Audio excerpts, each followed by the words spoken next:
You know that feeling when you see something on the news, something awful, a violent event somewhere in the world, and you feel that gut punch. Your chest tightens, your stomach drops, and then what? You scroll, you click away, maybe you talk about it with one other person, a brief exchange of horror. But mostly, you just carry this small, heavy stone of dread around by yourself, with nowhere to put it down. It sits in your chest, unresolved. A few months ago, a study came out that stopped me cold. It was about a mass grave in Gomolava, a site in Serbia, nearly 3,000 years old. And what the researchers found forces us to ask a question we rarely ask out loud.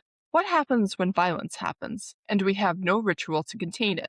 This is The Wired Ape. I am Sarah, and today we are talking about the ancient practice of ritually processing violence, and what we lose when we forget how to do it. Welcome to The Wired Ape, the show about what it means to be a human animal in a world that moves faster than evolution. We explore the gap between the brains we have, built over hundreds of thousands of years for a very different kind of life, and the world we actually live in. No jargon, no judgment, just the science of being human, explained in a way that actually makes sense. Today's episode is Mismatch Monday, and the mismatch we are exploring is how we process violence. Our ancestors had rituals for it, structured, community-based ways of acknowledging what happened, honoring the dead, and reestablishing social order. And we, in the modern world, have mostly stopped doing that.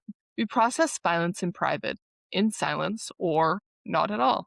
And I think that silence comes with the cost we are only beginning to understand. The study from Gomolava made me feel that cost in a new way, because it showed that even in the midst of atrocity, even when the killers themselves were the ones arranging the bodies, there was ritual, there was a container. And that tells us something profound about what humans need when violence happens. Let's go back, way back, before we had news alerts and social media feeds, before violence came to us through screens and pixels from places we have never been. Imagine a community in the late Bronze Age, around 800 BCE, in what is now Serbia, a settlement along the Sava River near a place called Gomolava.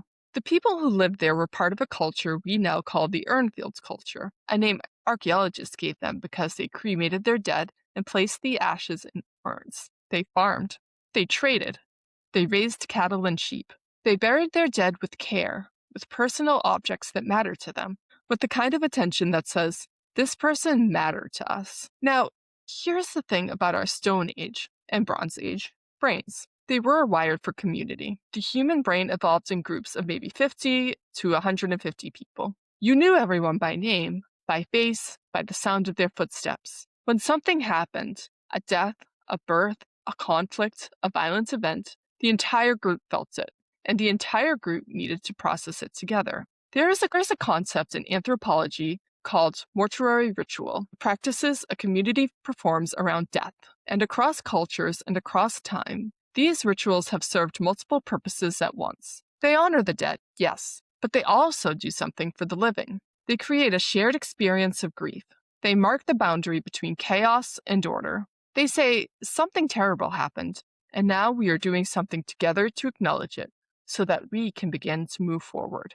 Research on traditional societies, from the Toraja in Indonesia, who keep the bodies of their deceased in their homes for months or years while they prepare elaborate funeral ceremonies, to the Jewish tradition of sitting Shiva, shows us that the human animal does not process loss or violence well in isolation.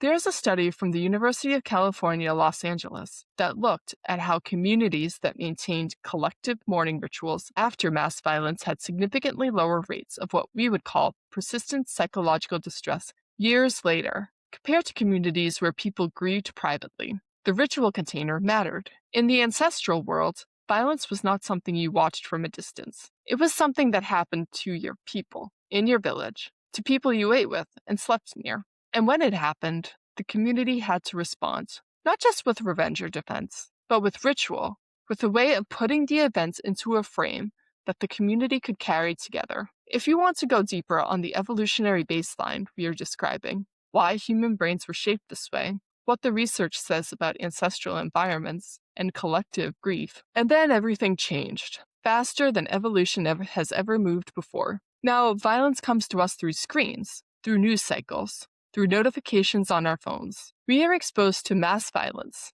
from places we have never been, involving people we have never met, and we are expected to absorb it, process it, and continue with our day, often within seconds. Think about the rhythm of your own day. You check your phone, you see a headline about a bombing somewhere in the world. You feel that gut punch. Your amygdala activates.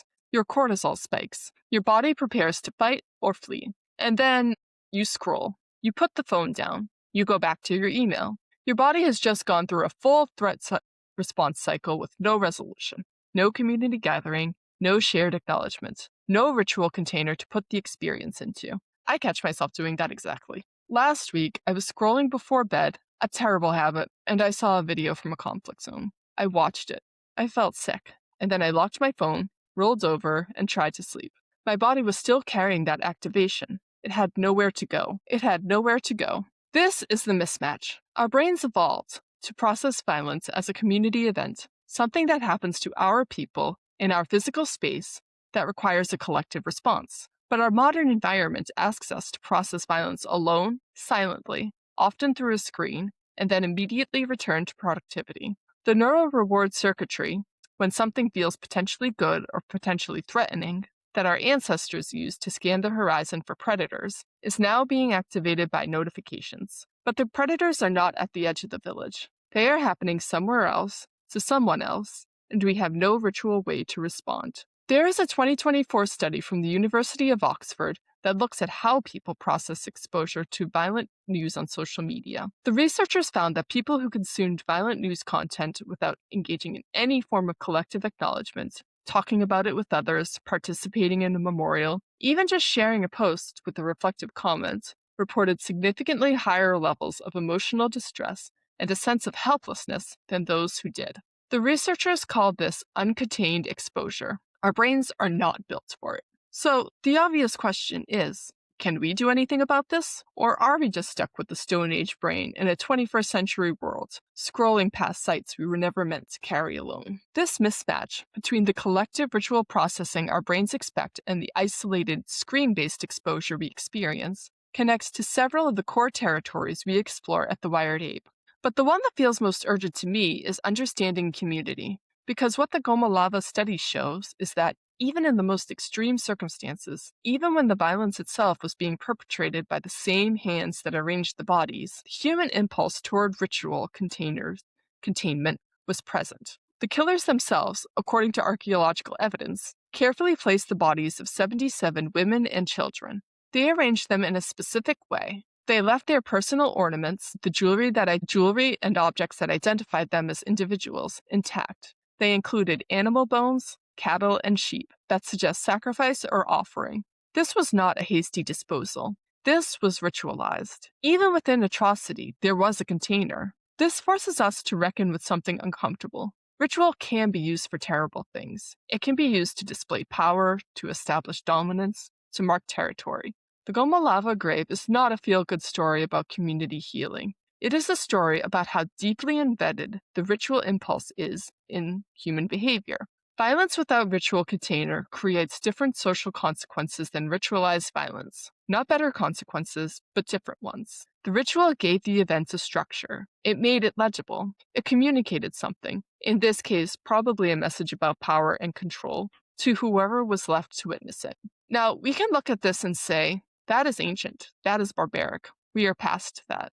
But are we? Because we still have the impulse toward ritual. We still need containers for the things that happen to us and around us. And in the modern world, when we do not have those containers, we often fill the gap with something else. Sometimes unhealthy patterns, sometimes isolation, sometimes a kind of numbing that keeps us from feeling anything at all. There's a cross-cultural observation here that I find really striking. In many traditional societies, the Maori in New Zealand, the Dayak in Borneo, the Aymara in the Andes, there are elaborate rituals for returning from war or from violent conflict. The community gathers. There are purification rites. There is a process of reintegration. The violence is not just left behind. It is processed. It is given a container. We do not have that in modern Western culture. We send people to war. We watch violence on our screens and scroll past it.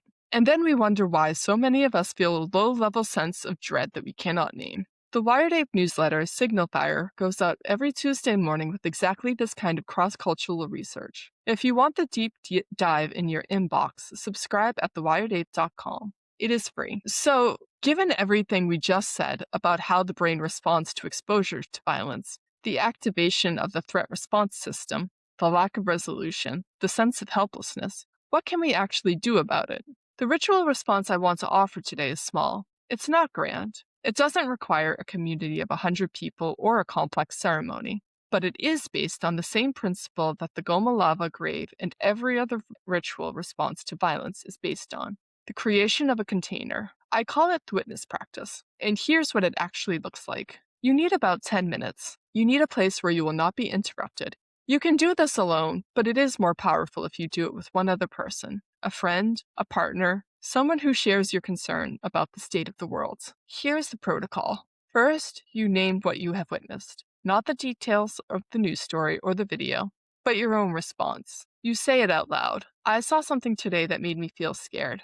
I saw something today that made me feel helpless. I saw something that made me feel angry. You name the feeling in your body. My chest is tight. My jaw is clenched. I feel like I cannot catch my breath. Second, you acknowledge that you are not alone in this. If you are with someone, you can say, I know you carry this too. I know we are carrying this together. If you are alone, you say it out loud to yourself. I am not the only one who feels this. There are others who are carrying this with me. Third, you choose a simple action of acknowledgement. This can be as simple as lighting a candle, or placing a stone in a bowl, or writing the name of the place or the event on a piece of paper and folding it. Or if you're with someone, holding each other's hands for 1 minute in silence. The action itself does not matter. What matters is that it is intentional. It marks the moment. It creates a boundary around the experience. Fourth, you close the container. You say, I have witnessed this.